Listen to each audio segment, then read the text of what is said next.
When a heavy metallic press slams down to stamp out a steel part, you might expect perfect replication. But zoom in close enough, and you'll find that no two manufactured items are ever completely identical. In the physical world, structural variation is an unavoidable, constant reality. In the 1920s, engineers at Bell Telephone Laboratories were struggling with equipment failures in their underground transmission systems. Walter Shewhart, studying these telephony failures, realized that all process variation actually falls into one of two distinct categories. The first is common cause variation. This is the expected background noise within any stable system, safely bouncing within a defined statistical range. Then there is special cause variation.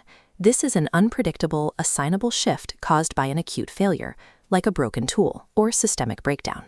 Confusing these two types of variation is dangerous. If you overreact to common noise by constantly tweaking the machinery, you introduce instability and make the system worse. If you ignore a special cause, you guarantee a degraded, defective product. Statistical process control charts solve this problem by calculating control limits directly from a process's own historical data. They draw a hard line between safe noise and critical failure. But to map that line accurately, you have to filter your problem through a strict mathematical decision tree. The first fork in that decision tree depends on the specific type of data you are collecting. If you are tracking continuous, infinitely granular measurements like weight, time, or volume, you follow the branch labeled variable data. From there, your chart is dictated entirely by your sample size. If you take small, routine samples of 2 to 9 items at a time, like pulling a few bottles off this conveyor belt every hour to measure liquid volume, you use the X-bar and R chart. This chart performs a dual function. The X-bar component monitors the overall average volume of those sampled bottles, while the R, or range, tracks the spread between the most and least full bottles in that specific group.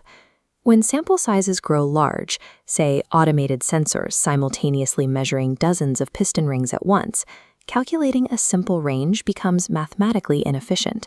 The extreme highs and lows hide what is actually happening in the middle of the batch. This table of formulas outlines the solution for larger sample sizes, the X-bar and S chart.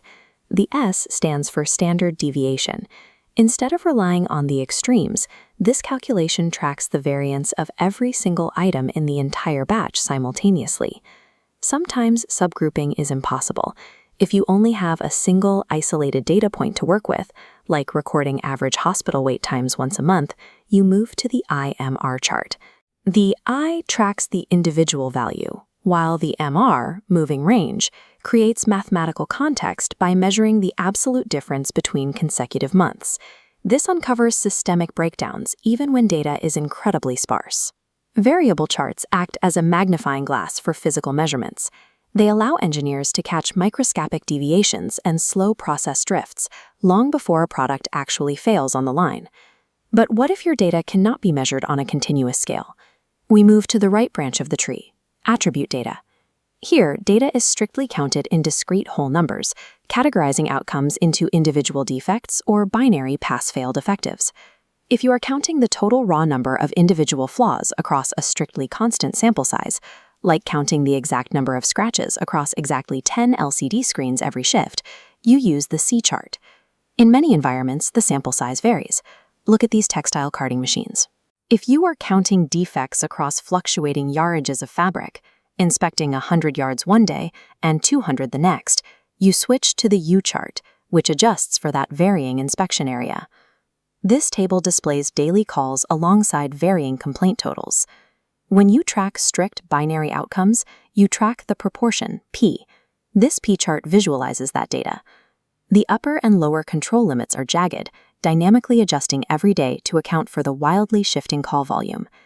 The final tool in this branch is the NP chart. This tracks the absolute raw number of failed items, like dead microchips, but it is only deployed when your sample size remains perfectly constant day after day.